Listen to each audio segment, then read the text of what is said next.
auriez dû me le dire. J'aurais mis du wax, moi aussi, aujourd'hui. Ah, je suis un peu déçu, Linda. Fallait suivre. Bah voilà. oui, moi aussi, je suis Mais déçue. à Paris, on doit vous voir en wax un jour. Alors, ça va, Linda? Oui, ça va. On va rester dans l'actualité ce soir avec les élections européennes, pendant que les Néerlandais et les Anglais, vous l'avez dit, sont en train de voter. Moi, il y a une question qui me chicote. En quelle langue les Européens vont-ils travailler désormais? Les textes européens exigent en effet que la langue de travail soit l'une des langues officielles d'un des États membres.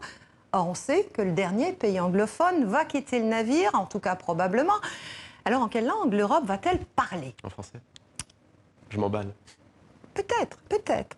Selon mes prévisions, Mohamed, prévisions non scientifiques évidemment, les élus vont parler anglais, bien sûr. Juridiquement, l'anglais n'aura plus le statut de langue officielle, mais dans les bureaux, dans les couloirs, dans les cabinets des institutions, les députés, bien sûr, vont continuer à utiliser l'anglais. Je m'explique, Mohamed. L'Union européenne compte 24 langues officielles aujourd'hui et une quarantaine de langues régionales et minoritaires. Et c'est en anglais qui se brasse le plus d'affaires, que ce soit à Strasbourg, Bruxelles ou Luxembourg, où siègent les institutions. L'anglais s'est naturellement imposé comme langue de travail, en partie lors des élargissements qu'a connus l'Union dans les années 90. Mais si l'anglais a percé, c'est d'abord parce qu'il est la langue de la mondialisation. L'anglais est la langue de l'économie, de Netflix, du numérique, de la science, de la recherche. C'est une langue internationale. Un chiffre, Mohamed. 97% des collégiens européens apprennent l'anglais. Avec l'anglais, ils peuvent communiquer entre eux, ils peuvent se comprendre, mais on peut faire mieux. Une langue, on l'a déjà dit, une langue, c'est une façon de penser. Une langue, c'est une manière de se représenter le monde. Comment voulez-vous comprendre un Allemand, un Roumain, un Slovaque, sans faire l'effort de partager sa langue, qui est finalement son instrument de pensée à lui? Aucune Europe ne peut se faire sans le partage des langues, écrivait récemment Éric Meyer, qui est rédacteur en chef du magazine Géo, et qui, dans un édito, citait Umberto Eco. La langue de l'Europe, disait-il, c'est la traduction.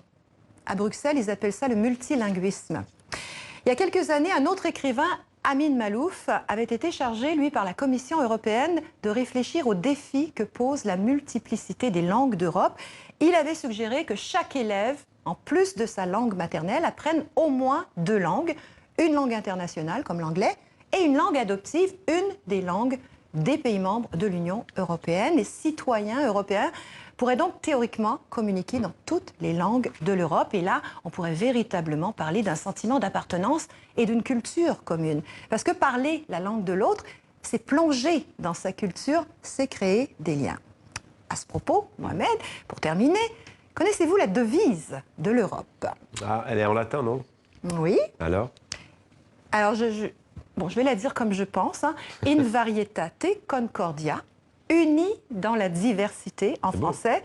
Ça a été traduit dans toutes les langues de l'Europe. unis dans la diversité. Les élections, on le rappelle, en France et en Belgique, c'est dimanche. Merci beaucoup, Linda, pour cette chronique. Merci à vous.